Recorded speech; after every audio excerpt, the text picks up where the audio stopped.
Listo, mis hermanos. Llegamos a la segunda escena principal del libro, en que después de haber leído el libro que tenía en sus manos, sido despertado a la carga de sus pecados, la realidad del juicio venidero y su necesidad de un Salvador, y al ser direccionado por evangelista, Cristiano empezó su carrera hacia la ciudad celestial, con la primera meta de llegar a la puerta angosta. En esta segunda parte, ese segundo pasaje, vemos la manera en que Cristiano sale de la ciudad de destrucción. Vemos el intento vano de dos vecinos de convencerle a dejar ese camino. Y de ahí vemos su caída en el pantano de desaliento. Vemos en primer lugar la manera en que él salió. Si recordamos de la primera sección, Cristiano ya estaba en una situación muy desesperada. Él sabía que merecía la ira y juicio de Dios por sus pecados y que un día de contabilidad y juicio venía, pero no podía ver una manera de escaparse. Quería que todo su alma pudiera escaparse de esa muerte y juicio, pero mirando alrededor no veía el camino. Pero Dios le concedió la gracia de encontrarse con el evangelista, quien le señaló una luz donde podía ir dirigiéndose para encontrar esa esperanza. Entonces, en primer lugar, vemos que él sale dejándolo todo. Cristiano lo dejó todo para buscar la vida. Aunque muy gozosamente habría tenido la compañía de sus hijos y de su esposa, cuando ellos rechazaron lo que les leía en el libro, no tiene otra opción que ir solo a la ciudad celestial por el camino del rey. Hasta el último momento, su familia trataba de convencerle a quedarse con ellos. Le gritaban para que se volviera. Pero al entender la gravedad de su estado y que este camino era la única manera de salir de su condenación y recibir verdadera bendición, puso sus dedos en sus oídos para no escuchar sus clamores y corría a la puerta angosta gritando, vida, vida, vida eterna. Entendiendo que vivía en medio de la ciudad de destrucción, lo único que había allí era pecado y juicio. Salió de su hogar como los ángeles les mandaron a Lot y su familia salir sin mirar atrás. Nosotros conocemos la historia. Y Cristiano obedecía lo que Cristo había dicho. Si alguno viene a mí y no aborrece a su padre y madre, su mujer e hijos, sus hermanos y hermanas, y aún hace su propia vida, no puede ser mi discípulo. Aquí una nota importante. Yo tengo una nota de pie bien larga sobre este punto, pero consideremos brevemente el hecho de que Bunyan no está aquí recomendando que un pastor descuide su familia por su ministerio. Eso no es el punto de lo que está hablando aquí. Ni está diciendo que uno que llega a ser cristiano debe abandonar su esposa. Es parte de los límites de una alegoría, ¿cierto? Es difícil tener las esposas, seguir con él en la alegoría que es su camino cristiano, si ellos no se convierten también. Entonces, ven esa dificultad. Entonces, lo que está pasando aquí es Lucas 14:26, que cuando su esposa, sus hijos rechazan el evangelio por ahora y no quieren seguir con él, a Cristo, él tiene que seguir a Cristo. No puede decir que, aunque pues mi familia no quiere seguir a Cristo, entonces no voy a seguir a Cristo. El punto es esa de conversión, de si voy a creer en Cristo, aunque mi familia me rechace, aunque otros no vayan conmigo o no. Esa es la pregunta. Entonces no está recomendando un abandono de su familia o algo así. Algunos le criticaban por eso, pero es una alegoría, ¿cierto? No, eso no es la comparación que quiere hacer. Sino, está diciendo que como alguien que no deja todo, que no aquí aborrece, incluso hace mujer e hijos para seguir a Cristo, no puede ser su discípulo. Entonces, esta es esa idea de que tiene que seguir a Cristo sin importar lo que otros digan o si otros le acompañan o incluso si él es el único de su familia que tiene que servir al Señor. Él va a servir al Señor, aunque su esposa lo rechace. Después de salir a las afueras de la ciudad, antes de llegar a la puerta angosta, Cristiano es alcanzado por dos vecinos, obstinado y flexible. ¿Quién quiere ser obstinado? Obstinados, a ver. Yo no quiero ser obstinado, pero voy a leer eso. Listo. Entonces, ¿quién quiere ser flexible? Listo. Carlos, flexible. Entonces, esos dos vecinos van a tratar de convencerle a Cristiano a dejar su camino. Entonces, Obstinado le hace esta pregunta cuando les invita a unirse a él en el camino. Pero hemos de dejar a nuestros amigos y a todas nuestras comunidades. A lo cual Cristiano le responde, sí, porque todo lo que tengáis que abandonar ahora no es nada comparado con lo que yo busco disfrutar. Si me acompañáis, también disfrutaréis conmigo, porque allí hay abundancia. Cristiano entendía la gravedad de su situación, la ciudad de destrucción y la gloria de lo que el rey le ofrecía. Ya podemos ver mucho más evangelio en su manera de hablar, ¿cierto? Palabras de esperanza, de glorias celestiales, de premios, de tener a Cristo. Y entonces ahora ve con mucha más luz a lo que antes solo era oscuridad. Aquí vemos algunas realidades. En primer lugar, vemos la urgencia del evangelio. El estado en que los hombres se encuentran, junto con lo incierto de la vida presente, debe llevarnos con una urgencia a huir por nuestras vidas una vez Dios nos ha mostrado nuestro pecado, el camino del escape. Es un llamado urgente y no deberíamos detenernos por nada, por tener un poco más de este mundo, por no querer ir solos, sino tenemos que huir o muerte. Además, vemos el costo del evangelio.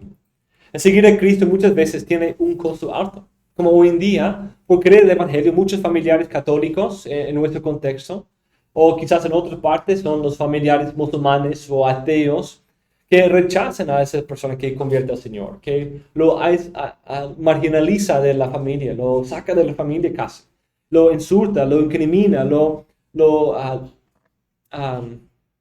injuria por creer en Cristo. Pero uno tiene que contar ese costo y estar dispuesto a venderlo todo para comprar el tesoro que está en el campo.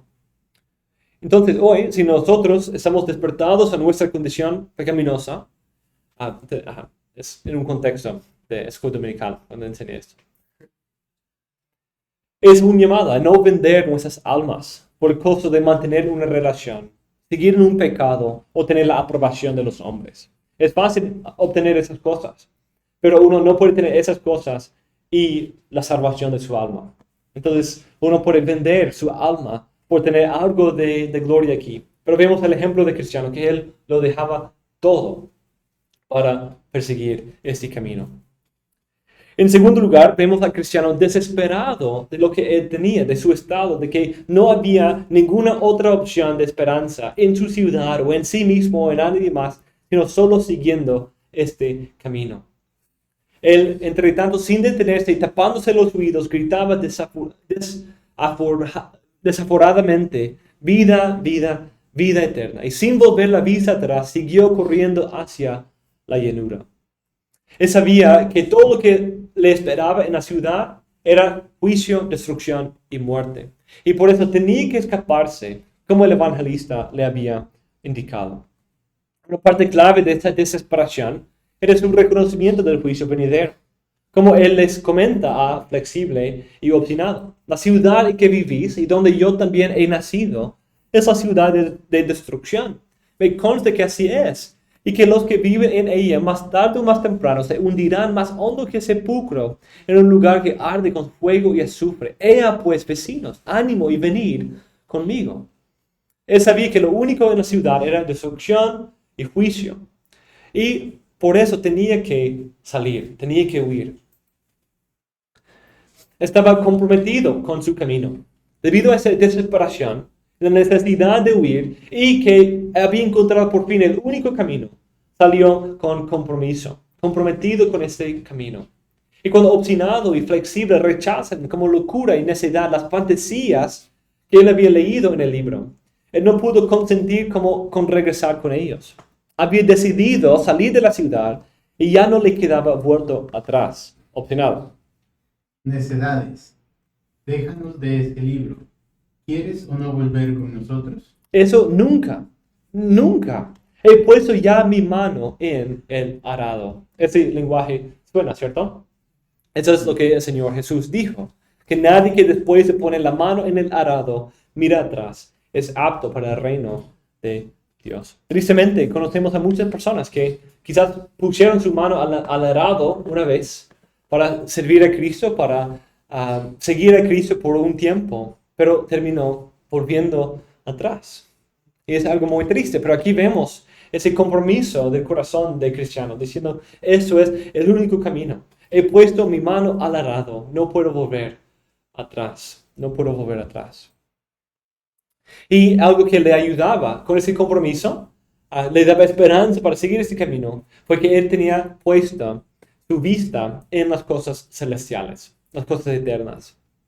Al ser iluminado por el libro que leía, podía ver con el ojo de la fe la realidad de un juicio futuro de que necesitaba escaparse, y la realidad de bendición, gozo, reposo, vida y salvación en la presencia del Rey.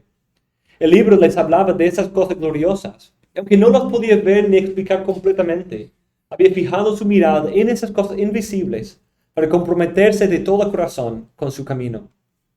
Él aplicaba lo que Pablo había mencionado en 2 Corintios, a no poner nuestra vista en las cosas que se ven, sino en las que no se ven. Las cosas que se ven son temporales, pero las que no se ven son eternas.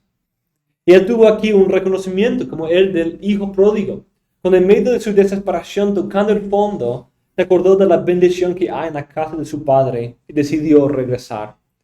Volviendo en sí, dijo, ¿cuántos de los trabajadores de mi padre tienen pan de sobra? Pero yo aquí perezco de hambre.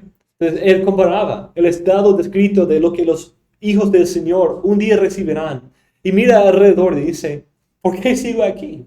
Voy a seguir y buscar al Señor. El cristiano dice, busco una herencia incorruptible, incontaminada e inmarcesible. 1 de Pedro 1. Reservada con seguridad en el cielo para ser entregada a su tiempo a los que la busquen con diligencia. Eso dice mi libro. Leedlo si gustáis y os convenceréis de la verdad. Ahí leyendo 1 de Pedro 1. Cristiano había leído la ley en su libro y le cargó grandemente y la llevó a la desesperación. Pero ahora vemos que está leyendo el Evangelio. Está leyendo las buenas nuevas de salvación, de una herencia en la presencia de Dios, de salvación y vida eternas. Y empieza a imitar a los patriarcas, quien anhelaban una patria mejor, una celestial. Que ellos tenían su fe, esa certeza de lo que se espera y la convicción de lo que no se ve. Aunque no había visto esas cosas, aunque no había visto el juicio, algo que el obstinado y flexible podían criticar. ¿Cómo vas a decir eso? Nunca hemos experimentado nada así. Como quizás los del tiempo de Noé. Nunca hemos experimentado una inundación así, no va a suceder. Pero él tenía su ojo fijo en lo que Dios había dicho, lo que no visto, pero afirmado por Dios. Esa es la naturaleza de la fe, ¿cierto? La fe no es algo ciego, algo que una esperanza sin base, simplemente fantasías buenas que yo anhelo que algo pase, sino no lo puedo ver, pero mi Dios lo ha prometido. Y yo me aferro de su promesa. Yo me aferro de su palabra. Y Él es fidedigno. No es simplemente un sueño que espero quizá un día alcanzar. Sino Dios lo ha dicho. Y aunque no lo puedo ver, aunque no es mi experiencia aquí y ahora, voy a confiar en lo que Él ha dicho. Porque Él es un Dios fiel, que cumple su palabra. En ese libro leí de muchas cosas gloriosas. Dice, recibiremos la posesión de un reino que no tendrá fin. Se nos dotará de vida eterna para que podamos poseerlo perpetuamente. Se nos darán coronas de gloria y unas vestiduras resplandecientes, como el sol cuando brilla en el firmamento. Allí no habrá más llanto, ni clamor, ni dolor, porque el Señor del reino enjugará toda lágrima de nuestros ojos. Vemos esas realidades en muchos pasajes, ¿cierto? Como Mateo 25, cuando el Señor dice a las ovejas a venir y entrar al reino preparado para ellos desde la fundación del mundo. O cuando Pablo habla de esa corona reservada para él y todos los que aman su venida. O Apocalipsis 22, que habla de luz y lámparas y vestiduras blancas. Isaías 25, que dice, el Señor Dios enjugará las lágrimas de todos los rostros y quitará el oprobio de su pueblo de sobre la tierra, porque el Señor ha hablado. Y muchos otros pasajes gloriosos. Nos lleva a considerar la respuesta de los dos vecinos. Como dijimos, Bunyan usa los nombres de los personajes para indicar su carácter. Entonces, ¿cómo será el carácter de obstinado? Obstinado, ¿cierto? A veces es muy transparente. Eso es algo que importante de entender. A veces, entonces, cuando hablamos de metáfora, tenemos el símbolo y tenemos lo simbolizado. Tenemos lo que se representa y lo que hace la representación. Entonces tenemos la metáfora, el vehículo, y tenemos el tenor, que es la idea detrás, que estamos tratando de simbolizar. Y a veces el significado detrás es tan brillante que también se manifiesta en la metáfora, en la descripción de la metáfora. Un ejemplo de esto viene de Salmo 23. El Señor es mi pastor, nada me faltará. En lugares de verdes pastos me hace descansar. Junto a aguas de reposo me conduce. Aquí vemos una descripción vemos una llanura de pastos verdes y hermosos y bien llenos de nutrición. Vemos un río calmo que no está tan correntoso, no es peligroso para las ovejas. Y ahí están, calmamente puestos. Y está hablando de la guía, la protección del Señor hacia sus ovejas. Y como Él cuida de ellos, los protege, los lleva al reposo. Y de ahí dice, Él restaura mi alma, me guía por senderos de justicia, por amor de su nombre. Allí en ese versículo 3, la descripción o lo que está queriendo representar brilla detrás o a través de la metáfora. Senderos de justicia. Vemos la idea de que el pastor está guiando por senderos a sus ovejas. Pero nos describe como senderos de justicia. ¿Por qué? Porque eso es lo que el Señor hace con nosotros. Los senderos por los cuales el Señor nos lleva a nosotros no son caminos literales, sino son sus caminos de justicia. Son su palabra, sus estatutos y sus leyes.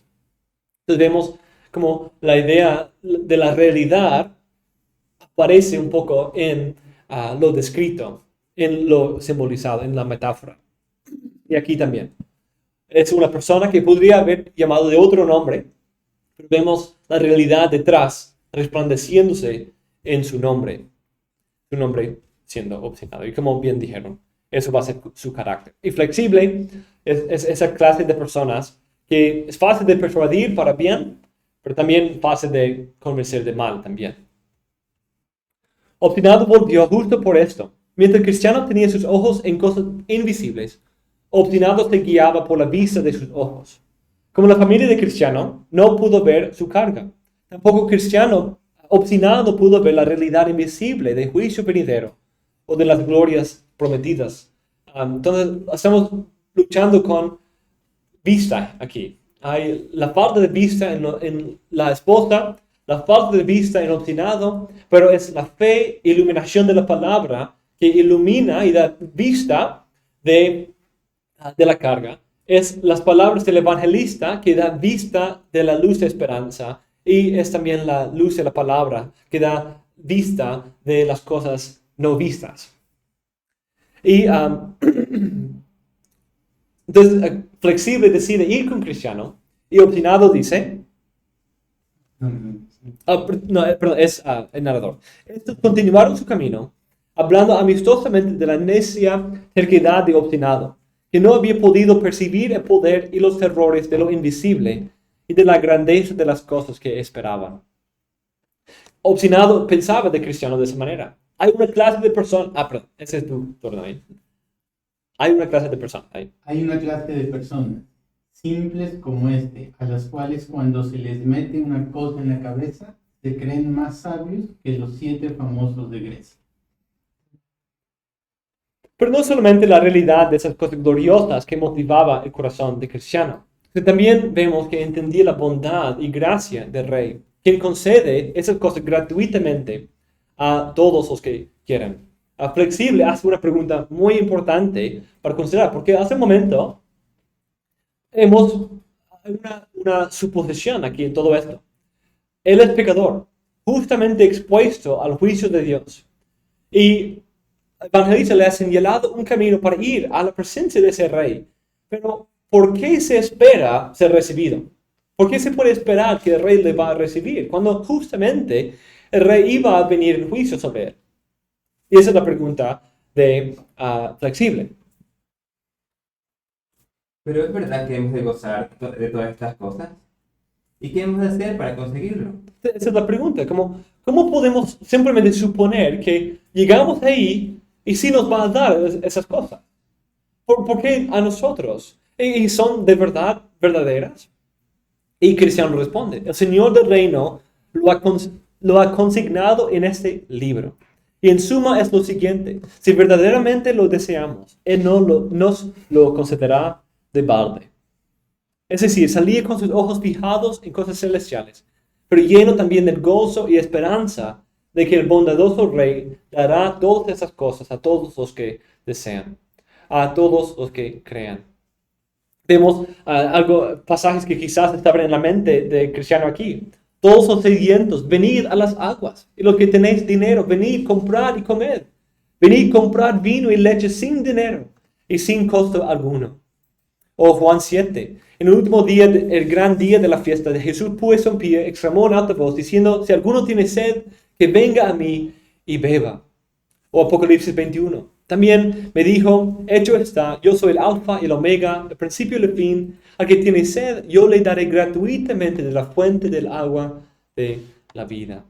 Qué precioso ver esa actitud de nuestro Señor. Que todos los que vienen a Él en fe no serán rechazados. Todos los que vienen a mí no los echaré. Como dice nuestro Señor Jesús, ¿cierto? En Juan 6. Esa es la esperanza que leyó en la palabra de cosas gloriosas celestiales. Pero, ¿qué bien hace si esas cosas son para otros? O simplemente de Dios y no para nosotros. No es algo que nos da esperanza, no es lo que nos lleva a la salvación. Pero vemos que el punto del Evangelio es que esas cosas gloriosas de vida eterna son ofrecidas incluso a pecadores en medio de la ciudad de destrucción, por medio de la fe en Cristo. Y eso nos lleva al último punto, confiado en la palabra. Él estaba confiado en la palabra. Eso es lo que alimentaba su fe y su vista de las cosas invisibles. Cuando el cristiano habla del juicio o habla de las glorias prometidas, la fuente es la misma, es el libro. Cuando duda de la persuasión de Flexible, le invita a leer en el libro para ver que son verdaderas. Pero ¿cómo saber si el libro dice la verdad? A esta inquietud de Flexible, Cristiano responde con dos verdades gloriosas. En primer lugar dice, no hagas caso a las críticas de obstinado. Amigo Flexible, acompáñame y tendrás no solo cuanto te he dicho, sino muchas cosas más. Si a mí no me crees, lee este libro que está sellado con la sangre del que lo escribió. ¿Por qué uno puede confiar en esas promesas del libro y en la bondad del Rey para dar esas bendiciones? Pues la primera realidad es cómo esas cosas son dadas en un testamento. Es una herencia dada en el gran testamento del Hijo de Dios, quien dio su vida y derramó su sangre para sellar esas bendiciones y esa herencia a todos sus hijos. Dice Hebreos 9. Y por eso Él es el mediador de un nuevo pacto, a fin de que habiendo tenido lugar una muerte para la redención de las transgresiones que se cometieron bajo el primer pacto, los que han sido llamados reciben la promesa de la herencia eterna. Porque donde hay un testamento, necesario es que ocurra la muerte del testador. Pues un testamento es válido solo en caso de muerte, puesto que no se pone en vigor mientras vive el testador. En segundo lugar, Cristiano apunta Flexible al carácter fidedigno del autor del libro. Entonces, en primer lugar, confía porque el autor, quien dijo esas promesas, él ha sellado con su propia sangre. Pero no solamente Cristo lo ha sellado con su sangre, sino también el autor de ese libro es el que no puede mentir ni cambiar de parecer. Las imagino, decía Cristiano, pero no encuentro palabras suficientes para explicarlas. Abramos el libro y leámoslos en él. Flexible. Pero, ¿estás convencido de que es verdad lo que dice el libro? Y Cristiano dice, sí, porque lo ha escrito aquel que no puede ni engañarse a sí mismo, ni engañarnos a nosotros. Él tomaba en su corazón la verdad de lo que Pablo dice, con la esperanza de vida eterna, la cual Dios, que no miente, prometió desde los tiempos eternos. Entonces, debido al carácter inmutable, justo y fiel de Dios, um, Cristiano estaba animado a tomar este libro y sus promesas y creerlas de todo corazón. De la misma manera, invita al lector y a la persona despertada de su pecado a considerar la verdad de lo que Dios ha dicho acerca de su Hijo y creer el Evangelio. Entonces, vemos el cuadro. Cristiano sale, dejándolo todo, comprometido con seguir y buscar la vida, y vienen dos amigos, vecinos, obstinado y flexible, para detenerlo. Y dicen, vuelvan atrás, dejen esas necesidades. Obstinado sigue en su parecer, no estaba dispuesto a considerar los argumentos de flexible y de Cristiano, y vuelve cuando ve que Cristiano no va a escuchar razón, según él. Y Cristiano sigue junto con flexible, quien rápidamente, al escuchar de las cosas gloriosas, había cambiado de parecer. Pero hay algo que va a probar esa convicción y demostrar la diferencia grande entre flexible y Cristiano. Y es el pantano de desaliento. A pesar del intento de obstinado y flexible de detenerle, Cristiano sigue en su camino. Obstinado vuelve atrás, como uno esperaría debido a su nombre, y flexible, como también uno espera de su nombre, se une al camino del Cristiano. Pero la fe y compromiso de los dos peregrinos son probados como cuando llegan en la llanura y en medio del camino a la puerta angosta, al pantano de desaliento. Esto representa las tentaciones de duda, desesperación, culpa y temor que pueden distraer o desalentar a los pecadores despertados de sus pecados y buscando salvación, pero les lleva a decaer de su camino o regresar de su camino debido a las dificultades o debido al temor o culpa. De hecho, eso viene de la propia experiencia de Bunyan. Como dije, eso es una de las escenas que no todos tienen que pasar por esto. Y de hecho, en el texto mismo, dice que el rey ha puesto un camino para que no tengan que pasar por esto.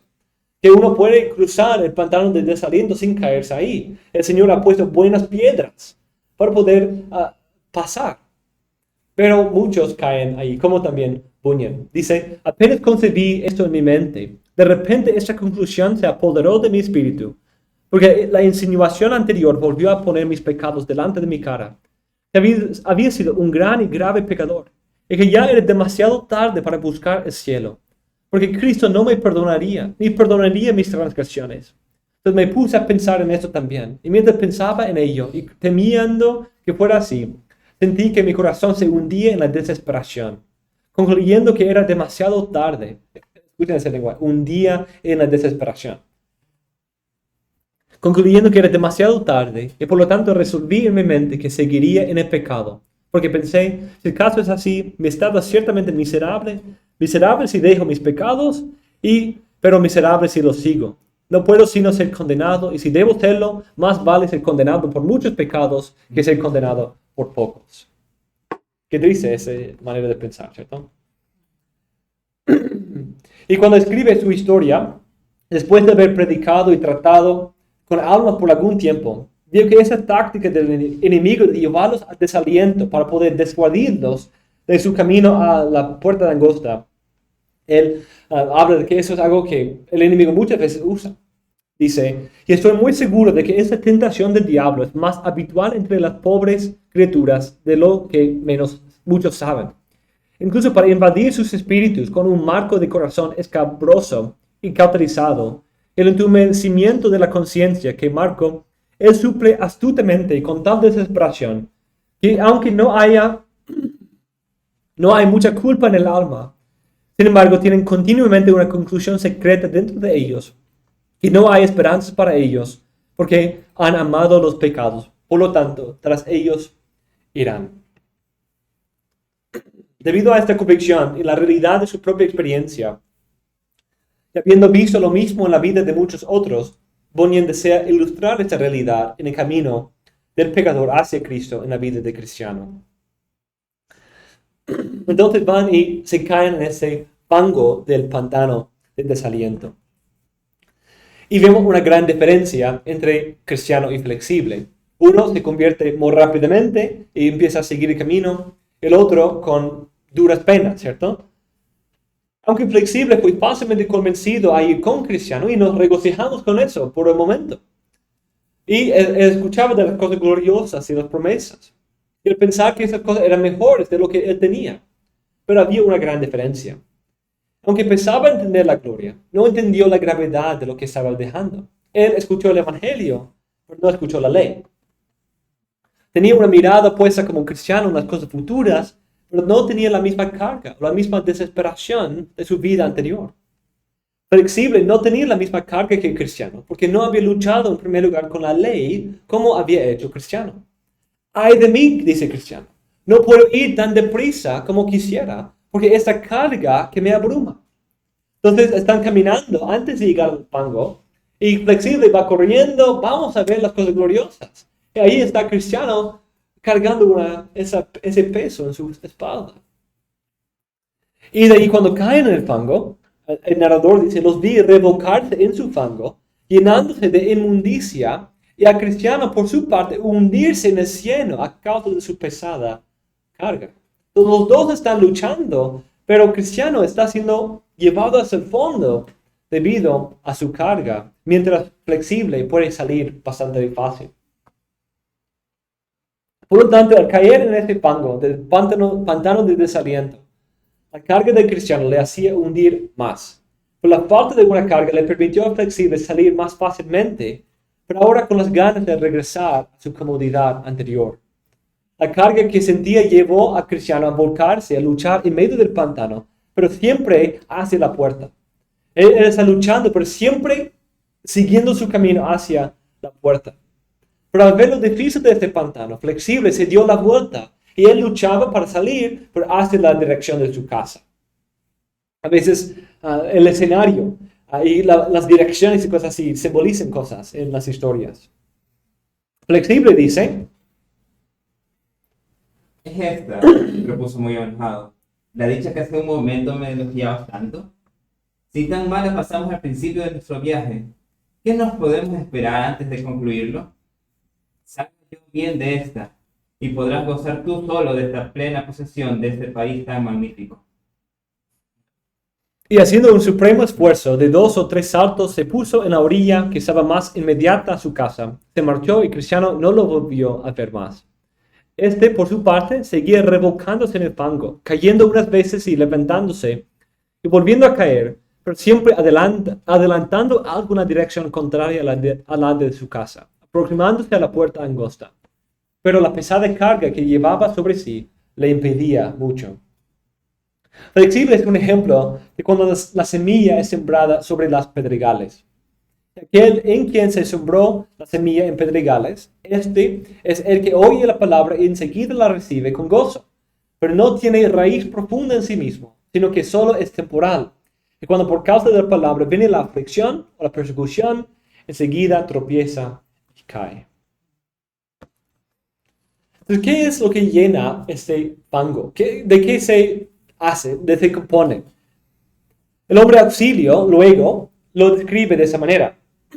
Se trata del lodazal al que afluyen todas las heces e inmundicias que proceden de la convicción del pecado. Por eso se llama el pantano del desaliento.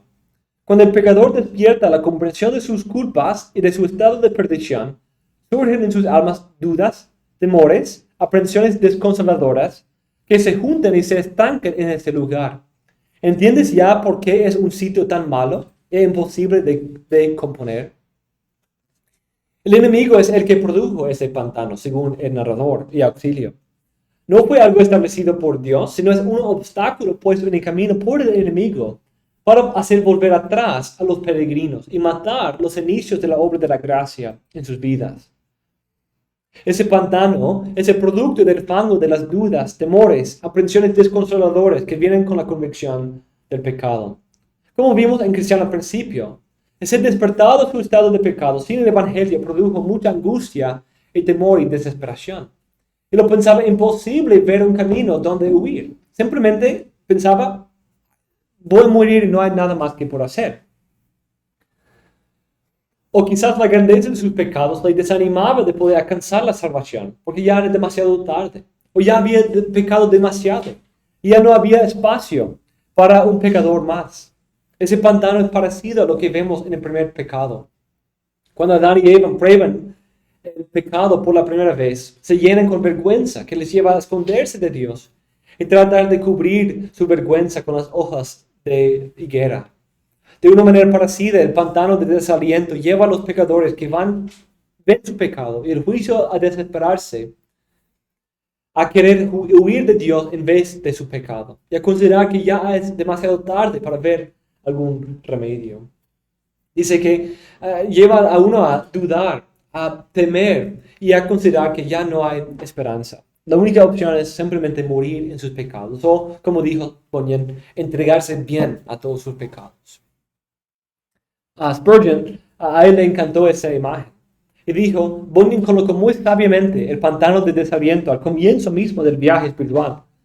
El cobarde demonio del infierno ataca a los débiles porque quiere acabar con ellos antes de que sean lo suficientemente fuertes como para hacer daño a su reino.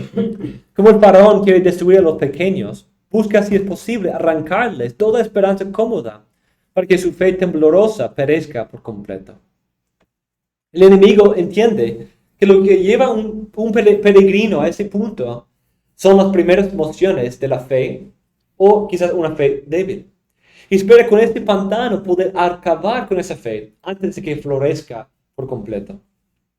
Quizás usted experimentó algo parecido en su camino, de poder escuchar del Evangelio, por ahí luchar con esos pensamientos de, pero tú no sabes de qué tan malos son mis pecados. Seguro no puede ser una salvación para mí. Yo he hecho demasiado. O no hay tiempo, no hay otro momento. Ya es demasiado tarde para mí. Quizás para otros, pero no puede ser para mí esas dudas y culpas de que mis pecados son demasiado grandes para ser perdonados, o ya es demasiado tarde, o que Dios realmente no quiere perdonarme a mí, no podría perdonarme a mí. Son cosas del pantano de desaliento. Debido a eso, la carga del cristiano le hacía mucho más difícil salir, porque él entendía su pecado, ¿cierto? Entonces el enemigo puede aprovecharse de eso. Él tenía una carga. Entonces el enemigo puede hacer eso para hacerlo hundir más. Mira esa carga tan fea en tu espalda. Mira tus pecados tan graves, tan terribles, que merecen juicio. ¿Cómo puedes esperar que el Señor te va a perdonar por todo eso lo que has hecho? Y muchas cosas así parecidas. Tres cosas principales aquí: la duda, el temor y la culpa. La duda nos hace pensar como flexible. Que cómo puede haber tanta bendición prometida en el futuro si ya nos hemos encontrado con tanta dificultad al principio. Si es tan difícil empezar, ¿cómo podemos esperar una bendición al final? Si hace momentos solo hemos experimentado maldición, ¿dónde está la bendición prometida? Nos hace pensar que lo que viene no puede superar el dolor de lo que ahora estamos experimentando. Nos hace pensar que Dios no cumplirá su palabra y que esta salvación es solo una trampa y un engaño. Dudamos de la bondad de Dios, que está simplemente dándonos algunas fantasías para de ahí poder al final matarnos con su juicio. Segundo, el temor es como quizás alguien que usa un tipo de para atrapar un animal. Uno usa un poco de carne, de algo para atraerlo a su jaula. Es como uno piensa que la salvación es, Señor, Dios simplemente quiere que yo le obedezca, que yo vaya a la iglesia, que yo viva una vida moral.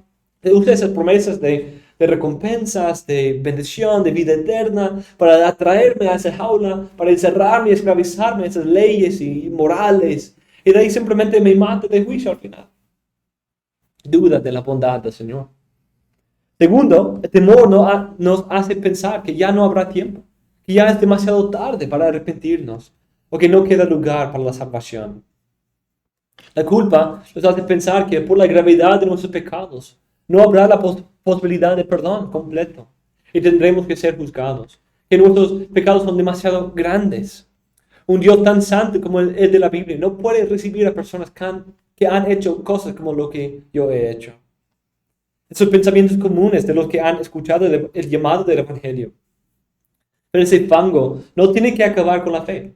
No tiene que hacerlo. Sino el Señor escucha los clamores de aquellos que caen aquí y les envía auxilio. Y eso nos presenta al personaje, quien lleva un nombre otra vez muy apto, Auxilio. Aunque el enemigo ha cavado ese pantano en el camino de los pecadores para acabar con su fe en sus inicios, Dios ha preparado auxiliadores y ha puesto buenas piedras en el pantano para que los pecadores puedan ser librados y puedan cruzar sin caerse ahí. Cristiano clama en medio de su desaliento y el hombre Auxilio viene para darle la mano y sacarlo del fango y ponerle sobre la tierra firme. Y así Cristiano experimentó lo que el salmista describe. Mas me sacó del hoyo de la destrucción, del lodo cenagoso, asentó mis pies sobre una roca y afirmó mis pasos. Si usted se cayó en ese pantano, ¿se acuerda de esa persona que le ayudó a salir de eso? Quizás estaba en el camino, alguien ya le había predicado el Evangelio, pero estaba luchando y de ahí alguien vino para darte ánimo, para darte otra vez las palabras del Evangelio, para calmar esas dudas y temores. Spurgeon dice, hay un periodo en la vida divina en el que la ayuda de hermanos cristianos juiciosos es inestimable. La mayoría de los que conocemos al Señor sabemos todo lo que deseamos saber sobre ese horrible pantano de desaliento. Yo mismo estuve en él durante 5 años, más o menos, y creo que conozco bastante bien cada parte de él. En algunos lugares es más profundo que en otros y más nauseabundo, pero créanme, un hombre puede considerarse 3 veces feliz cuando sale de él, porque cuando uno está en él, parece como si se lo fuera a tragar vivo. Querida, muy querida para nosotros, debe ser siempre la mano que nos ayudó a salir de la profundidad del fango, donde no había nada que hacer. Mientras atribuimos toda la gloria al Dios de la gracia, no podemos sino amar con el mayor afecto al instrumento que envió para ser el medio de nuestra liberación. Pensemos un poco en esa figura de Auxilio. Auxilio no aparece otra vez en toda la historia del cristiano. Pero ¿qué personaje tan importante? Si Auxilio no hubiera venido, ¿qué habría sido de Cristiano? Había regresado, habría muerto ahí, inundado, ahogado en el fango, y el libro sería súper corto. Pero un personaje con unas palabras de ánimo, con el bajar su bastón ahí para sacar a esa persona del fango, pudo asegurar que esa persona llegue a la puerta angosta y a la ciudad celestial. Debemos reflexionar en esto y ver el gran beneficio de poder ser de auxilio para un alma en medio del desaliento. Aunque sea una ayuda relativamente pequeña, una palabra en una buena hora, un servicio de amor, un texto bíblico, un sermón evangelístico que ayuda a poder despertar a la persona, a poder ver la realidad del Evangelio, la genuinidad de Dios en prometer el Evangelio y la realidad del perdón del Evangelio. Puede tener tanto fruto, y el fruto más glorioso de ser ese instrumento en las manos del Redentor para rescatar un alma decaída, encaminarla bien hacia la ciudad celestial.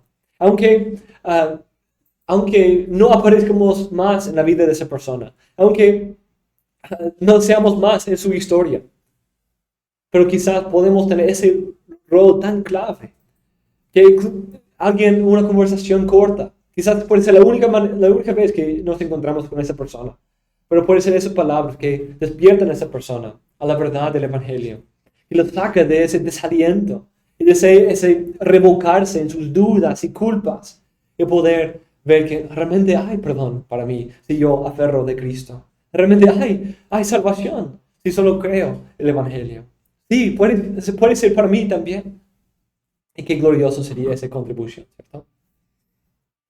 Entonces no es simplemente las cosas grandes y gloriosas, sino un personaje que solo dice pocas palabras y aparece en una escena puede ser importantísimo. Spurgeon, como todos sabemos, era un fanático del libro de Bunyan. Y el pantano del desaliento es una imagen frecuente en sus libros y escritos. En una búsqueda que yo hice, de las obras de Spurgeon más de 120 referencias explícitas en su colección de sermones, solo en los sermones. Pero no solamente era una ilustración frecuente, incluso proveyó un sermón, la base estructural de uno de los sermones que predicó en 1867. Él predicó sobre 1 Corintios 12:28. Y en la iglesia Dios ha designado primeramente apóstoles, en segundo lugar profetas, en tercer lugar maestros, luego milagros, después dones de sanidad, ayudas, administraciones, diversas clases de lenguas. Y ese texto, Spurgeon, en su estilo clásico, predicó un sermón completo sobre una sola palabra, ayudas. Que el Espíritu Santo da ayudas a la iglesia, personas que dan auxilio y ayuda. Y tomó como base este personaje, Auxilio, para describir, dar un retrato de cómo es alguien que ayuda, que da auxilio a alguien más. Describe las características de un auxiliador quien busca ayudar a los desanimados, los desalentados, los deprimidos. Y lista 6 pasos para ser de auxilio a un alma que ha caído en el pantano de desaliento. Spurgeon describe el carácter de un auxiliador en varias maneras. Si queremos ser buenos auxilios, Spurgeon recomienda que tengamos corazones tiernos y grandes para compadecernos de los que caen en desaliento. Además, debemos tener un ojo u oído listo para escuchar cuando uno ha caído. Como Auxilio escuchó los clamores, tenemos que tener el oído presto para alguien está desalentado. Tercero, debemos tener un pie veloz para correr intencionadamente al auxilio de los necesitados. No ayuda poder huir y de ahí ir ambulándonos hacia esta persona mientras está ahogando. Sino, cuando uno cae en la piscina, va corriendo, ¿cierto? Para rescatarlo, porque es urgente. Entonces, él recomienda un pie veloz. Cuarto, necesitamos tener un pie firme, para que nosotros no caigamos junto con ellos. Necesitamos tener nuestros pies bien firmes en la tierra y entendiendo el Evangelio, para que nosotros no caigamos en la misma desesperación que ellos. Quinto, debemos tener un conocimiento estudiado, íntimo, de cómo es el desaliento. Debemos poder entender lo que ellos están sufriendo.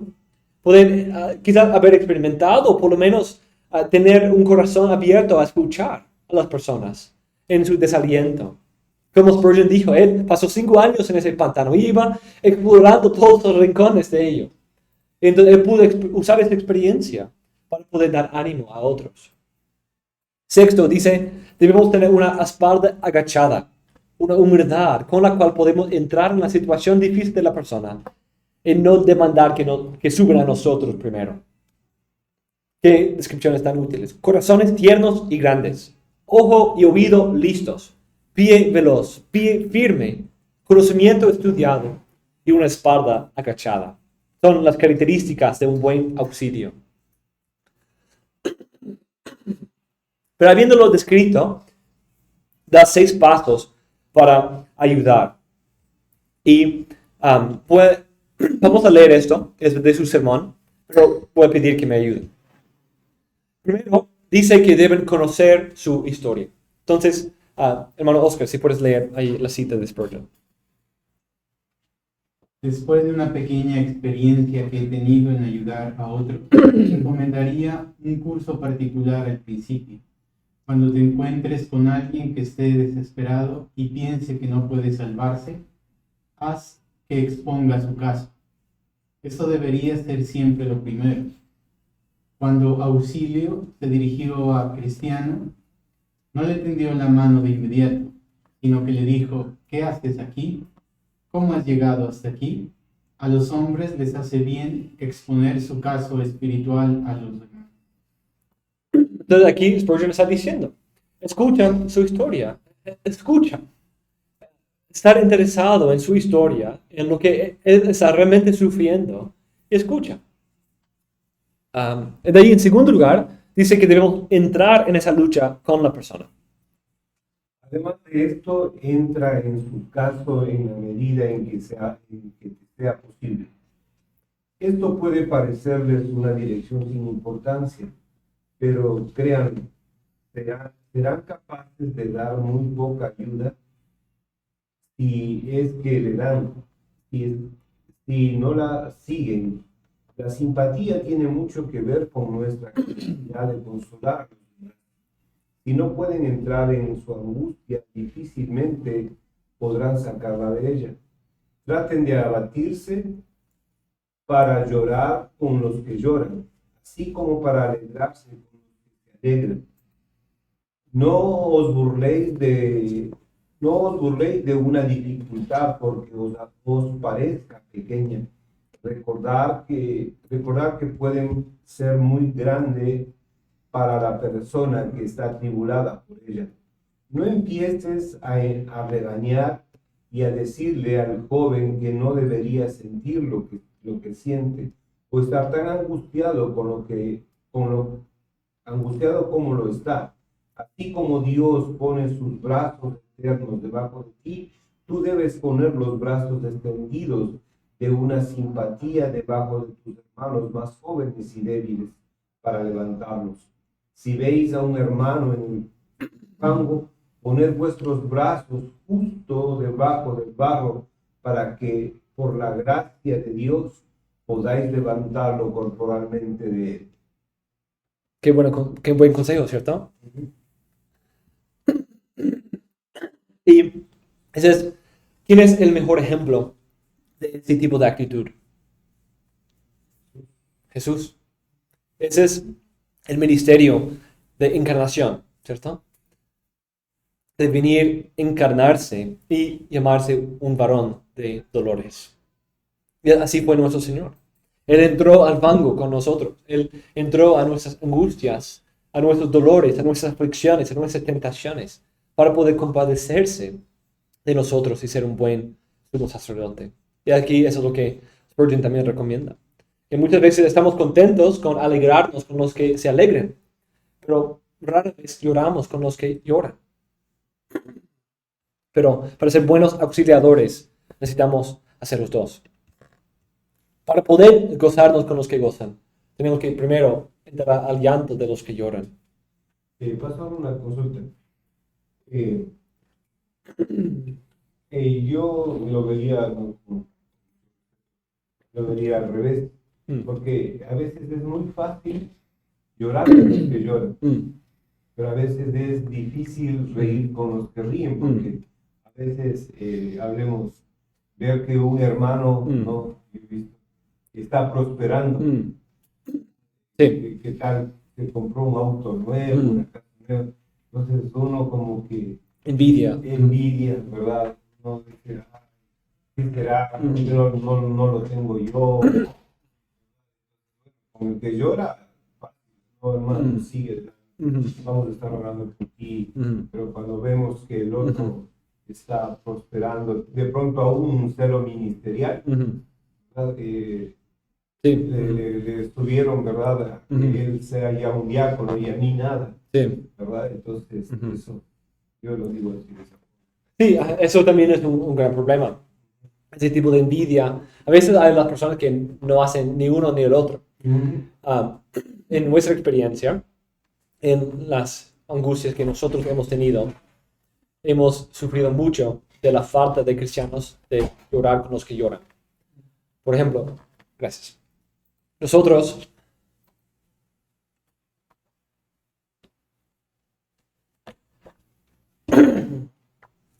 perdimos a un bebé y escuchamos muchas cosas no útiles ni compasivas en eso, de cristianos, incluso cristianos de buena intención.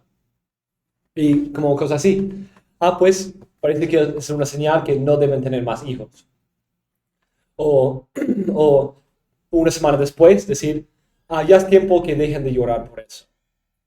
Y es como, ya es tiempo para que sean felices en el Señor.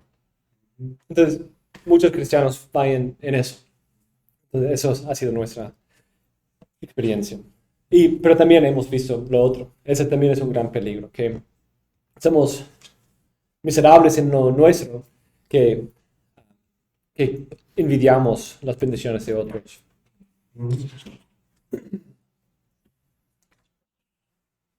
Entrando en esto, tenemos, dice en tercer lugar, no simplemente quedarnos ahí desconsolados en el fango, sino consolarlos con las promesas divinas. Rodrigo. Tal vez su próximo trabajo debería ser consolar a estos pobres hermanos con las promesas, la ayuda, auxilio en el proceso peregrino. Le preguntó al cristiano por qué no buscaba los escalones y le dijo que había buenos escalones en todo el camino a través del campo. Pero el cristiano dijo que los había perdido. Ahora tú puedes indicar a estos pobres que se hunden en los escalones. Hermanos, conoced bien las promesas de Dios, tenedlas en la punta de la lengua, listas en cualquier momento. Debemos familiarizarnos con las promesas de Dios. Creo que ese es un excelente punto para el anterior, porque llorar con los que lloran no simplemente es acompañar. Hay un concepto difícil que mucha gente no entiende bien al momento de consolar, no solo acompañar. Muchas personas dicen, no es necesario que hables, solo quédate con ellos, o solo escúchalo. Y está bien, pero no debe quedar ahí. O también es bueno escuchar, es bueno llorar con las personas, pero si no hacemos lo segundo y no volvemos a la promesa del Señor, pues no hemos hecho más que simplemente acompañar y ser parte de su dolor, y no estamos dando esperanza. O también cometer el error de basar los consejos o el consuelo en nuestra propia experiencia. Si bien para algunas personas el mismo dolor puede ser llevado de otra manera. Y en ese caso, pero yo tuve mi mejor amigo en Guatemala, con el que fuimos amigos desde los 14 años más o menos. Estuvimos juntos, en ese caso primero, y él perdió su bebé. Y era un dolor que no podía entender realmente. Él en depresión casi un año, y llegaba con él, oraba con él, pero me costó mucho entenderle, y sentía que no estaba listo yo para hablar acerca de su dolor. Después de un año, él recuerda mucho las visitas que hacía con mi esposa, su familia. Mucho ánimo, pero me faltó más entender y recordar las promesas de Dios. Sí, es cierto, pero no, está muy bien lo que estás diciendo, pero debemos requerir mucha sabiduría. Requerir mucha sabiduría, porque no debemos saltar el otro paso. Porque muchas veces, a veces lo ilustro de esa manera. Cuando alguien está en medio del pozo, está en medio de un abismo, y nosotros queremos levantarlos, a veces tiramos algunos hilitos de dichos cristianos felices, o tratamos incluso de ciertas promesas, ¿sí? Pues todo va a estar bien, el Señor va a cooperar todo para tu bien, en medio de momentos de dolor, en medio del pozo. Y como estamos, en vez de entrar allí en su dolor, nos quedamos afuera en nuestra felicidad. Y tratamos de ayudar con cosas ligeras que realmente no ayudan. Pero la realidad es que no necesitan de nosotros y de nuestras palabras para ser sacados. Lo que necesitan es el Evangelio. Entonces, lo bueno es que hay ya una cuerda atada a un roble al lado del pozo, que yo puedo tirar esa cuerda ahí, bajar ahí con él, y yo puedo estar en ese foso junto con esa persona, en ese dolor, porque yo sé que hay un camino para que los dos podamos salir. Si yo entro al foso con mi hermano, no vamos a quedarnos ahí. A veces tenemos ese temor, que si yo entro a ese dolor, vamos a quedarnos ahí y no poder salir. Pero el punto es que con Cristo ya hay una manera firme, y no depende de mí, no depende de mi continua felicidad, que esa persona pueda salir, sino es Cristo y el Evangelio que nos da la firmeza para poder salir, que abre la puerta para poder salir del dolor. Entonces, yo puedo entrar y llorar con mi hermano, y sentarme y acompañar al dolor a mi hermano, y de ahí podemos juntos escalar la cuerda y salir juntos de esto. No, solo algo pasó para notar que oremos por mucha dependencia sobrenatural de Dios, de su Espíritu Santo y la palabra para consolar corazones. Se me venía a la mente el caso de Job, Sí, sus amigos que vinieron y dicen que exactamente. callados con él, si no me equivoco, en 7 días. Sí, Y luego abrieron la boca más. sí. Y que Dios nos guarde de eso. De hecho, el libro de Job es muy interesante, en que las mejores respuestas de los amigos y de Job son al principio y al fin. Y como él presenta que la mejor respuesta de los amigos fue sentarse por 7 días. Y esto, de hecho, es mejor de lo que muchos cristianos hoy hacen. Pero de ahí, sí, cuando abrieron su boca, no fue las promesas divinas, no fue las palabras de verdad, del evangelio, de verdadera esperanza, sino fue acusaciones, fue agregar aún más al dolor. Entonces, eso requiere mucha sabiduría. Entonces, en primer lugar, escuchamos, conocemos su historia. Segundo, entramos ahí con ellos. Tercero, damos consolación en las promesas divinas. Y cuarto lugar, los instruimos más precisamente en el plan de salvación. Y hay que entender eso, especialmente en el contexto del pantano del desaliento. Cuando está luchando con si puedo ser salvo o no.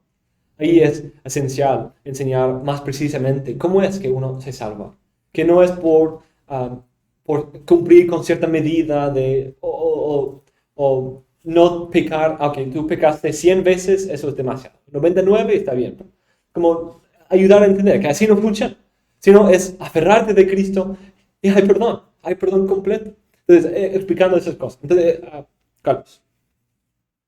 Después de esto, queridos amigos, trate de instruir a aquellos que pueden querer su ayuda más plenamente en el plan de salvación. El Evangelio se predica todos los domingos en cientos de púlpitos en Inglaterra, y sin embargo, no hay nada tan poco conocido o entendido en este país como la verdad tal como es en Jesús. A veces, el predicador no puede, ni siquiera con todos sus intentos, hacer claro el simple Evangelio. Tal vez pueda hacerlo, porque resulta que se ajusta a la comprensión de la persona en cuestión.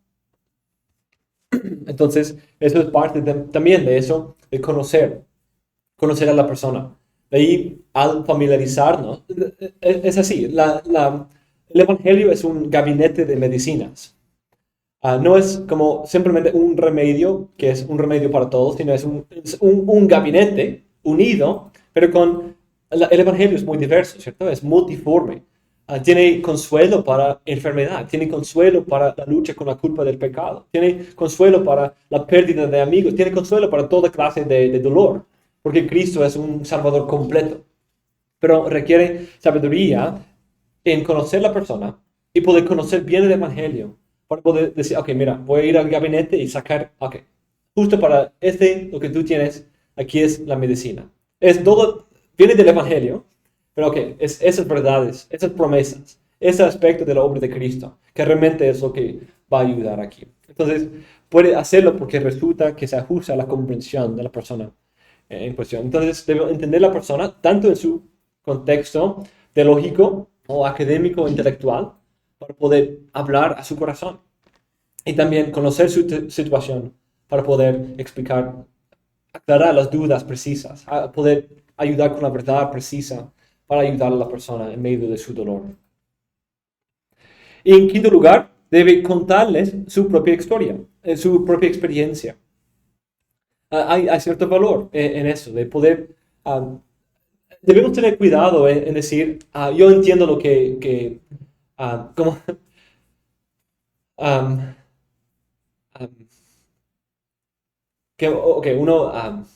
he escuchado esa historia. No sé si fue alguien que dijo eso a mi esposa o fue otro caso. Creo que sí, fue otro caso. Después de haber perdido un niño, alguien se acercó y dice a la persona, yo entiendo lo que tú sientes porque mi mascota murió. Es como, ok, quizás haya cierta semejanza, pero hay que tener mucho cuidado en comparar la historia de cada persona. Y como poder poner una medida de que mi dolor fue justo la medida que tú has tenido. Quizás puede haber sido, pero hay que tener cuidado en presentarlo de esa manera. Yo he estado justo exactamente donde tú estás, aunque quizás realmente tu historia es muy diferente, porque cada historia es única. Pero hay toques, y no es completamente distinto, pero es diverso. Entonces, hermano Juan Carlos, si quiere, puede... no. Ok. Listo.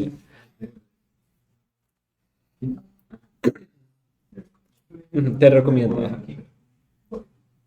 ¿Lo leí, no?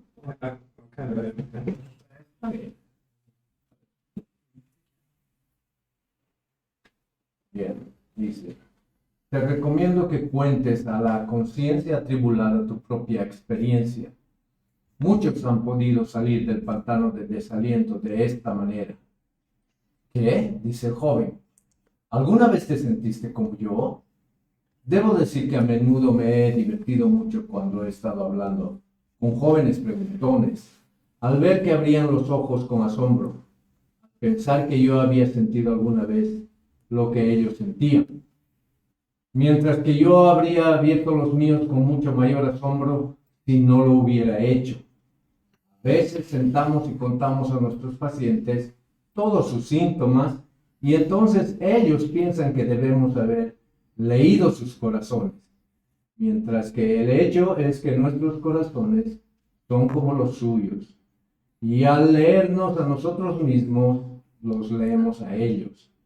Hemos recorrido el mismo camino que ellos y sería algo muy duro si no pudiéramos describir lo que nosotros mismos hemos experimentado.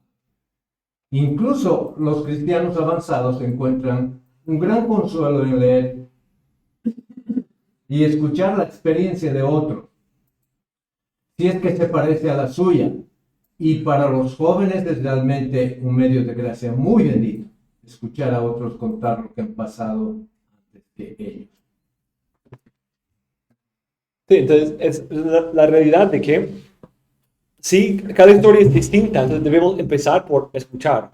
Al mismo tiempo hay semejanzas y como especialmente hablando de, aquí usa el ejemplo de jóvenes, que nosotros también éramos jóvenes. A veces es fácil para un joven ver al pastor o ver a los ancianos y olvidarse de que ellos también una vez eran jóvenes. Y como poder hablar de que yo también estuve en esas, me acuerdo de haber estado en esas luchas, en esas mismas cosas. Entonces debemos hacer como Bunyan y ser un gran lector de nuestra propia vida, de nuestra propia experiencia. Él, como leemos en su biografía, tenía una costumbre de leer profundamente, analizar su propia historia. Tenía una buena memoria y también un buen análisis profundo de su historia. Pero esto es algo que le ayudó a poder ayudar a otros. Y su libro y su análisis que él ha escrito sigue siendo de mucha bendición para muchas personas. Pero de la misma manera, es el lenguaje de Spurgeon. Mientras que el hecho es que nuestros corazones son como los suyos. Y al leernos a nosotros mismos, los leemos a ellos. Y eso es muy útil cuando es como a veces he tenido el privilegio de tener esa experiencia a veces, de poder haber tratado con un caso parecido o haber estudiado un fenómeno, algún tipo de sufrimiento y poder como describir quizás una manera en que esa persona haya sentido y dicen, sí, exactamente, fue exactamente así exactamente me sentía. Y porque es como, también lo he experimentado, también lo he visto. Y eso trae consuelo para que esa persona pueda decir, me entiende lo que estoy pasando, no estoy solo en esto. Y hay mucho consuelo en eso. Algo que de pronto fallamos y nosotros, que uno cuando va de pronto a un velatorio, ¿verdad? Le va y le pregunta a la persona, en este caso, murió el papá, ¿verdad? Uno comienza a preguntarnos, ¿y de qué murió? ¿Verdad? ¿Y cómo estaba él? Entonces de pronto uno está en ese estado de dolor, ¿verdad? Y uno comienza como a averiguar, Una investigación, ¿no? exactamente, a investigar, ¿verdad? Y lo que uno a veces es darle fortaleza, ¿no? O a veces como los amigos de Job, quedarse callado. El Señor te fortalezca y listo. Y uno comienza a averiguar. Y mi tía también murió por lo mismo. Y la mamá de mi tío y de mi cuñado justo tenían lo mismo, la misma enfermedad. Entonces comienza uno Sí, algo que yo trato de hacer y que creo que he visto buenos frutos de esto que en mi experiencia es trato de averiguar acerca de la persona, no de la muerte, sino de la persona, cómo era en su vida, porque muchas veces eso es lo que la persona ya está pensando de sus recuerdos, de cómo era, quiere recordar esos momentos. Entonces eso ayuda en dos sentidos, porque muchas veces son esos recuerdos que la persona quiere mantener, y en esos momentos ya están en su mente y le permito la oportunidad para hablarlo, para sacarlo y poder procesarlo de una manera verbal, que a veces no les da la oportunidad. Y de ahí, segundo, también me ayuda a mí a entender, porque yo puedo pensar de esas experiencias, pensar de, qué lindo, esas historias, de, que parece haber sido un buen padre, o qué excelente. Entonces, me ayuda a mí a poder entrar un poco en su experiencia. Yo puedo entender un poco más el dolor que estén sufriendo cuando entiendo que todo lo que esa persona significaba para esa persona en su vida. Como por ejemplo, en el caso del hermano Manuel de la iglesia, que cuando su papá falleció el año pasado, no sabía, pero su esposa tenía problemas con su padre biológico. Entonces, su suegro, el papá de Manuel, había convertido como un segundo padre para ella. Y de hecho, como el padre que ella había escogido.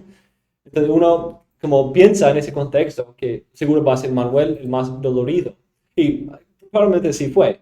Pero ella también estaba bien dolorida por eso, porque él fue tan importante para ella, como un buen padre, cuando su padre fue abusivo y fue terrible para con ella.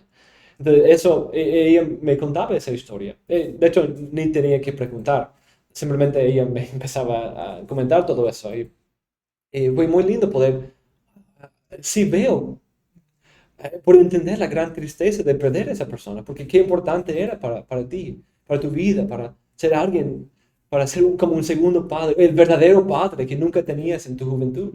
Y qué precioso eso. Entonces, cosas así ayudan. Y no decir lo que estás haciendo, decir, sí, como nos enfocamos tanto en la muerte, pero muchas veces en esos momentos pensamos de la vida y el entender la vida es lo que nos ayuda a nosotros a entender el dolor también. Porque la muerte es simplemente lo que saca a luz todo eso, pero es la muerte causa dolor por el valor que le hemos dado a esa persona, el valor que tiene para nosotros. Entonces, si puedo entender el valor, de ahí puedo entender el dolor mejor. Porque yo sé que es perder, pero si no entiendo exactamente lo que esa persona significaba, cómo era para esa persona, ahí eso me ayuda. Finalmente, debemos orar con ellos. Entonces, conocer su historia, escuchar su historia, de ahí entrar en su historia. Tercero, consolar con las promesas divinas. Instruirles más precisamente en el plan de la salvación, ayudarles con la verdad para entender mejor la situación, que quizás pueden ser lastimados con ideas de que ellos no pueden ser salvados, o por ejemplo, he tenido un caso en que una mujer estaba casada con un inconverso, pero se convirtió, tenía una lucha ahí, pero estaba convertida después de su matrimonio. Pero ella pensaba, cuando ella sufría de depresión y tenía enfermedad, tenía otras dolores y dificultades, decía que no puedo ser una cristiana, no puedo ser salva, porque estoy viviendo bajo el juicio de Dios por vivir en este pecado de ser estar casado con un inconverso. Entonces ella veía todo lo malo de su vida como un juicio divino por estar casado con un inconverso. Y qué triste ese pensamiento, esa manera de pensar, que el enemigo le atacaba con eso. Y en su propia mente se excluía de la posibilidad de salvación por eso, porque estaba en esa relación y porque todo lo que vi alrededor fue señales de juicio. ¿Cómo esperar misericordia cuando para el futuro, cuando ya ahora Dios le está visitando con juicio? ¿Cuándo más después? Pero tenía que explicar, no funciona así. Hay verdadero perdón por esos pecados. Si tú has creído en Cristo, tú has sido perdonada. Entonces, eso es un ejemplo de eso. O a veces la elección. Eso es con esa misma persona. Tenía muchas luchas con la doctrina de la elección, diciendo, pues solo los elegidos son salvados. Entonces, no sé si soy elegida, entonces no puedo hacer nada. Entonces, ahí toca instruir mejor en el plan de la salvación. Entonces, esa elección no es la base de por qué creemos, sino creemos porque necesitamos de un Salvador. Y tú estás viendo esa necesidad, entonces abrázate de Cristo y de ahí luego hablamos, se manifiesta tu elección. Pero conociendo esas cosas ayuda a veces, porque muchas veces las luchas pueden tener esas... A veces las luchas son porque vivimos en un mundo caído, enfermedad, cosas así que es parte de la vida bajo el sol. Pero a veces también puede ser por malas doctrinas, por malos entendidos del Evangelio, de Dios, o quién es Dios, o nos han entrenado a pensar de Dios como, algo que he visto mucho es, pensamos de Dios como, solo uso esa imagen, como el policía con sus luces prendidas detrás de nosotros, como buscando, como cada vez que hay un policía detrás de ti en el carro, él está buscando algo para poder multarme, ¿cierto? Solo cómo están mis luces traseras, cómo está mi velocidad, tengo el cinturón, los niños tienen el cinturón, como estamos revisando todo y así pensamos de Dios, que está simplemente ahí para atacarnos, para juzgarnos, para condenarnos. Y tenemos un concepto completamente diferente a la idea del Evangelio y del estado del cristiano en Cristo. Entonces, pastor, finalmente debemos orar por ellos. Una vez más, creo que ayudará mucho al joven cuestionador el orar con él o el poder de la oración. Cuando no puedes decirle al pecador lo que quieres decir, a veces puedes decírselo a Dios al oído del pecador. Hay una manera de decir en la oración a una persona lo que no puedes decir directamente a su cara.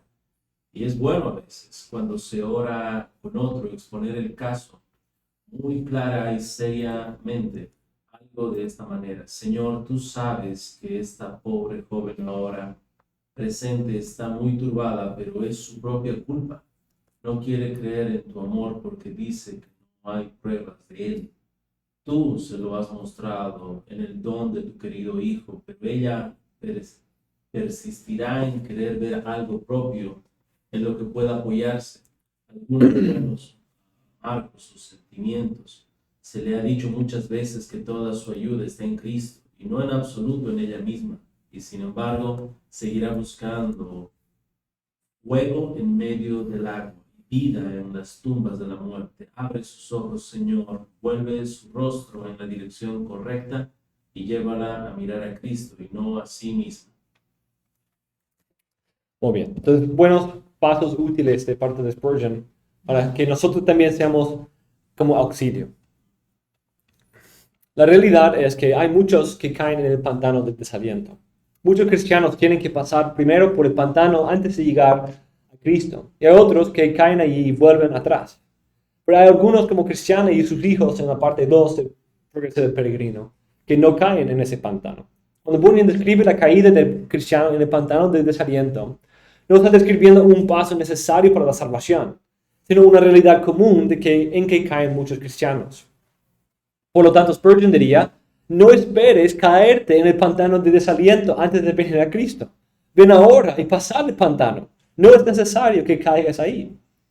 Dijo en otra parte, ¿pero no hay pantanos de desaliento? Pregunta alguien. O sí, 20 de ellos, pero es mucho más fácil atravesar ese pantano con la carga fuera que sobre los hombros.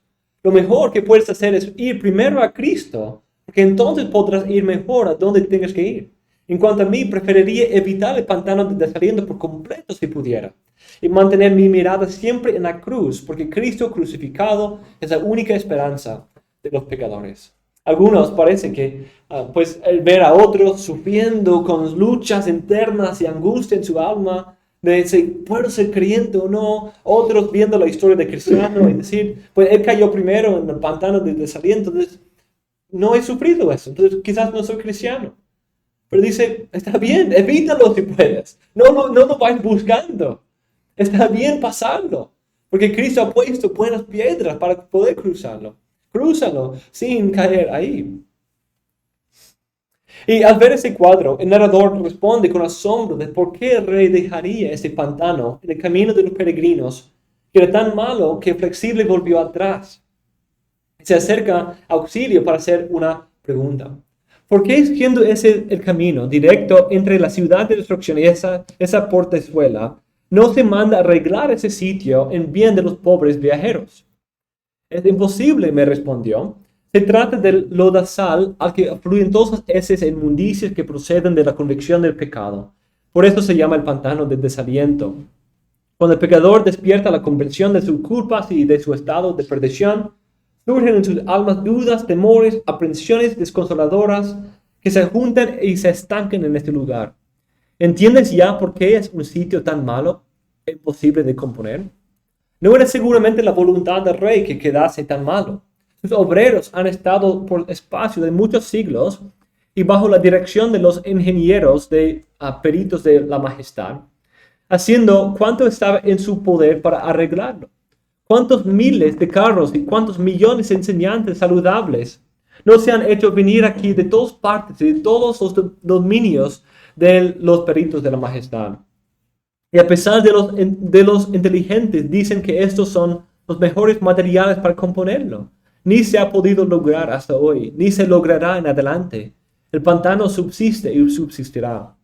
Lo único es que se ha podido hacer está hecho. Se han colocado en medio de él, por orden del legislador, unas piedras buenas, sólidas, por donde se podría pasar. Pero cuando el lodazal se agita, y eso sucede siempre que hay variación de tiempo, despide unas miasmas que atufan a los viajeros, y estos no ven las piedras y caen en el fango. Por fortuna, cuando logren llegar a la puerta, ya tienen terreno sólido y bueno. Dios odia ese pantano puesto por el diablo, y los ministros, los ingenieros del rey, sus peritos, han hecho muchos planes e intentos de cerrar y tapar el pantano, pero aún así sigue y seguirá hasta el final. Esos ministros tratando de escribir buenos libros, predicar sermones para decir, ya por fin pongamos fin a esas cosas. El corazón de Dios para con esos pobres pecadores es descrito en Isaías. Fortalecer las manos débiles, afianzar las rodillas vacilantes, deciros de corazón tímido, esforzaos, no temáis. He aquí vuestro Dios viene con venganza, la retribución vendrá de Dios mismo, mas Él os salvará. El corazón de Dios es el que envía a personas como auxilio y que pone piedras sólidas en que los pecadores pueden pasar. Pero aún así, el enemigo puede hacer que muchos caigan en ese pantano de todos modos. La idea aquí es que cuando uno está ahí, estamos tratando de que alguien ahí, podemos asegurarles que el Señor quiere que salgan de ahí. El Señor no quiere que simplemente mueran ahí. Eso es lo que Satanás quiere. El Señor quiere que vayan por las piedras, que reciben auxilio, y por eso Él envía personas como nosotros. Es lo que anhelamos, ¿cierto? Que puede enviar a nosotros para poder sacar a esas personas de ahí. Es una realidad que cada generación, cada cambio de tiempo, ¿cierto? Cada generación ha tenido que enfrentar y seguirá una parte de la experiencia de muchos. Pero aunque se han trazado caminos, se han dado mapas para evitar ese pantano, algo firme y seguro que está disponible a todo pecador es el poder pasar sobre unas piedras buenas y sólidas. Entonces, debido a que muchos caen aquí y que algunos hoy estén en medio de ese fango, ¿cuáles son las piedras buenas sobre las cuales puede pasar? Pues en esencia son las promesas del Evangelio. Cuando uno piensa de las dudas que surgen en ese pantano, puede ser consolado por la fidelidad e inmutabilidad de Dios en su amor para con los pobres pecadores.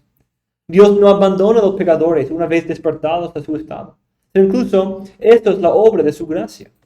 La ley que Dios usa para despertar a los hombres sí da conocimiento de pecado, pero también la ha dado para que sea el ayo para llevarlos a Cristo. En su misericordia, Dios usa esa convicción para hacerles huir de su pecado y del juicio para buscar la salvación. Cuando uno piensa de temor, puede pensar que Dios ha guardado su vida hasta aquí y ya ha mostrado su gracia por mostrarle su pecado y su carga, y puede descansar en que hoy es el día de la salvación. Claro que no tiene la promesa de mañana, pero Dios no le pide esperar hasta mañana para la salvación, sino dice que hoy puede aferrarse de Cristo y encontrar la salvación plena. Y cuando piensa de la culpa con la cual el enemigo le azota, puede pensar de la perfección del sacrificio de Cristo, la declaración pública de que el Padre lo ha recibido en su resurrección. Además, puede pensar que al entrar delante de Dios encontrará una buena disposición para con pecadores, porque Dios está en Cristo reconciliando al mundo perverso a sí mismo. Como Lutero también describía de su propia experiencia en ese pantano de desaliento. Dice, junto con la ley, Satanás atormenta la conciencia, representando a Cristo ante nuestros ojos como un juez airado y severo. Y dice, Dios es enemigo de los pecadores, porque es un Dios justo. Tú eres un pecador, por lo tanto Dios es tu enemigo. De esta manera la conciencia queda abatida, golpeada y cautiva. Ahora bien, el que pueda hacer una verdadera diferencia en este caso y decir, diablo, te engañas. No es así como pretendes, porque Dios no es enemigo de todos los pecadores, sino solo de los pecadores impíos e impenitentes y de los perseguidores de su palabra. Porque así como el pecado es doble, así también la justicia es doble. En un sentido puede ponerse de acuerdo con las tentaciones del enemigo, al ver la grandeza de su culpa y pecado, pero puede ver que en el Evangelio hay la profesión del derramamiento de sangre y puede ser perdonado de toda su iniquidad. Aunque se desespera de su propia justicia, puede ver que Cristo cumplió la ley perfectamente por él. En verdad, Cristo mismo es la gran piedra firme e inmovible en medio de ese fango. Da apoyo y firmeza a los pecadores en medio de ese desaliento causado por el pecado y su culpa. De una manera parecida, Lutero describe esa misma lucha y le anima al pecador a aferrarse del Evangelio en medio de esos ataques de la conciencia del diablo. Pero cuando el diablo nos echa en la cara nuestros pecados y declara que merecemos la muerte y el infierno, entonces debemos decir, en efecto, confieso que merezco la muerte y el infierno. Pero ¿qué pasará después? ¿Seré condenado eternamente? De ninguna manera. Porque yo conozco a uno que padeció y satisfizo por mí y que se llama Jesucristo, el Hijo de Dios. Donde Él esté, allí estaré yo también. Y con eso cerramos esta clase sobre el pantano de desaliento.